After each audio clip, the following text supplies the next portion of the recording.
Alors, la valeur en santé, c'est un mot qu'on entend absolument partout, n'est-ce pas? C'est le grand mot à la mode dans toutes les discussions sur la réforme des soins. Mais le problème, c'est que c'est aussi une source de confusion énorme. Alors, dans cette analyse, on va essayer de démêler tout ça. Pourquoi ce simple mot est-il si controversé? Et surtout, qu'est-ce que ça veut dire concrètement pour les soins qu'on reçoit? Et pourtant, si on remonte un peu le temps, il y a plus d'un siècle, tout ça semblait, beaucoup plus simple. William Mayo, l'un des fondateurs de la fameuse Mayo Clinic, avait une formule très claire. L'intérêt du patient, et c'est tout. Le patient au centre, point final. La messe était dite.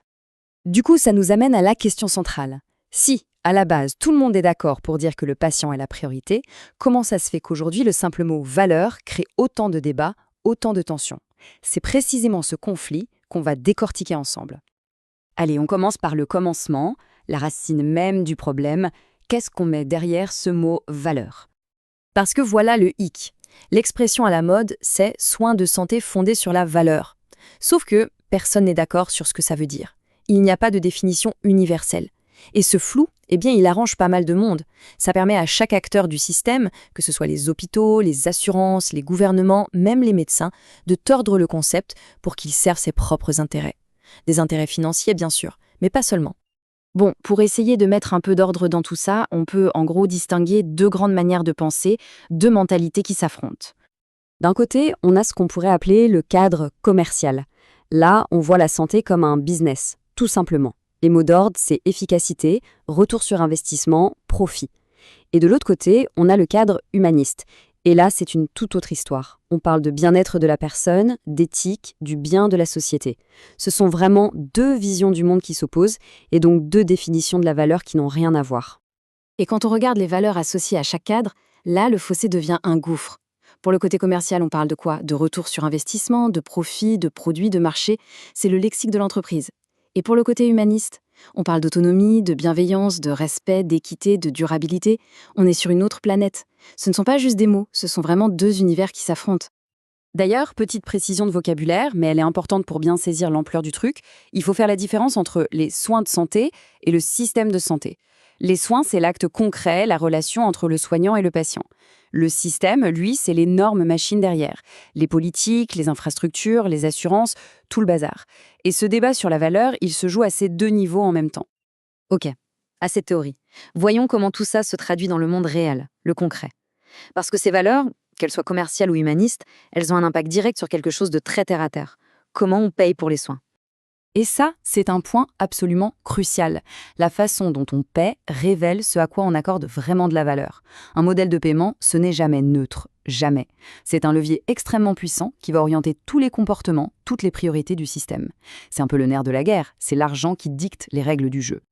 Alors concrètement, comment ça marche? Prenons le modèle le plus connu, le paiement à l'acte. On paye pour chaque service rendu. L'incitation, elle est évidente, non? C'est la quantité. On pousse à faire toujours plus d'actes, qu'ils soient nécessaires ou pas. À l'opposé, on a la capitation, un forfait fixe par patient. Là, l'incitation, c'est l'efficacité, la maîtrise des coûts. Mais le risque, c'est de tomber dans l'excès inverse, la sous-utilisation, faire le moins de soins possible. Et puis, il y a le paiement au résultat. Là, on paye en fonction de l'amélioration de la santé du patient. L'idée, c'est de viser la qualité et l'efficacité. Comme on le voit, chaque modèle a ses propres effets et ses propres dangers. Pour le dire simplement, avec le paiement à l'acte, on paye pour plus de soins. La valeur, c'est le volume. Plus on en fait, mieux c'est, du moins financièrement. À l'inverse, les systèmes basés sur les résultats, eux, paient pour de meilleurs soins. Là, on change complètement de paradigme. La valeur, ce n'est plus la quantité d'actes, c'est la qualité du résultat pour le patient. Alors, comment on sort de cette impasse?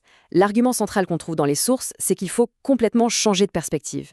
Il faut arrêter de voir le système de santé comme un assemblage de pièces détachées et commencer à le voir pour ce qu'il est, un tout, un système complexe où tout est lié. Le terme technique, c'est système adaptatif complexe. Ça peut paraître un peu barbare, mais l'idée est simple. C'est un ensemble où on ne peut pas isoler les parties. Le comportement d'un élément dépend du comportement de tous les autres. Toucher à une pièce a des répercussions partout. Tenter de résoudre un problème en isolation, c'est un peu comme vouloir réparer une montre en ne s'occupant que d'une seule petite roue sans voir comment elle interagit avec le reste. Ça ne peut pas marcher. Et pour qu'un système comme celui-là tienne debout et fonctionne de façon cohérente, il lui faut une chose essentielle, un point focal, un centre de gravité. Et dans le domaine de la santé, ce point focal, c'est son objectif, sa mission. C'est cet objectif commun qui va attirer et aligner toutes les pièces du puzzle. Sans ça, le système part dans tous les sens, chaque partie tirant la couverture à soi. Quand un système a cet objectif clair en son centre, c'est fascinant de voir comment les choses s'organisent. Des structures se créent naturellement pour faire le travail. L'information circule bien pour que tout le monde reste aligné. Et surtout, le système devient capable de s'adapter aux nouveaux défis sans jamais perdre de vue sa mission première. Et ça nous amène à cette phrase qui est vraiment percutante. Tous les systèmes organisationnels sont parfaitement conçus pour obtenir les résultats qu'ils obtiennent. Autrement dit, si nos systèmes de santé ont des problèmes, s'ils sont dysfonctionnels, ce n'est pas un accident. Ce n'est pas de la malchance. C'est le résultat logique d'un système qui a été conçu, consciemment ou non, avec des valeurs qui se contredisent et sans cet objectif commun et clair au centre. La bonne nouvelle, c'est que ce n'est pas une fatalité. Alors comment on fait pour construire un système qui, lui, obtiendrait de meilleurs résultats? Regardons quelques exemples bien concrets qui montrent que c'est tout à fait possible. On a déjà parlé de la Mayo Clinic et c'est vraiment l'exemple emblématique. Leur objectif est gravé dans le marbre, inspirer l'espoir et promouvoir la santé. Et leur valeur première, elle est d'une clarté absolue. Les besoins du patient passent avant tout. Tout le reste, l'organisation, le modèle économique, la recherche, tout est au service de cet unique objectif. Un autre exemple, peut-être moins connu mais absolument fascinant, le système Nuka, en Alaska. Ce qui est révolutionnaire ici, c'est que l'objectif du système a été défini non pas par des experts en blouse blanche, mais par la communauté autochtone elle-même. Et leur but, c'est d'atteindre un bien-être global, physique, mental, émotionnel et spirituel.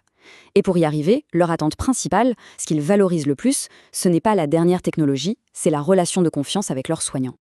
Et si on pense que ce genre d'approche ne fonctionne que sur de petites communautés, il faut regarder le Costa Rica. Il prouve que c'est possible à l'échelle d'un pays entier. Leur objectif est national, garantir la protection et l'amélioration de la santé de toute la population. Et pour ça, ils ont fait un pari radical. Construire leur système non pas autour des hôpitaux et de la maladie, mais autour des soins de proximité et de la santé publique. Un système mené par la prévention. Finalement, ce que tous ces exemples nous montrent, c'est une conclusion assez claire. Le fait de centrer le système autour des besoins réels des gens, avec un objectif humaniste, ce n'est pas juste une belle idée un peu naïve. Au contraire, c'est sans doute la stratégie la plus pragmatique pour avoir un système de santé qui soit à la fois efficace, efficient et équitable.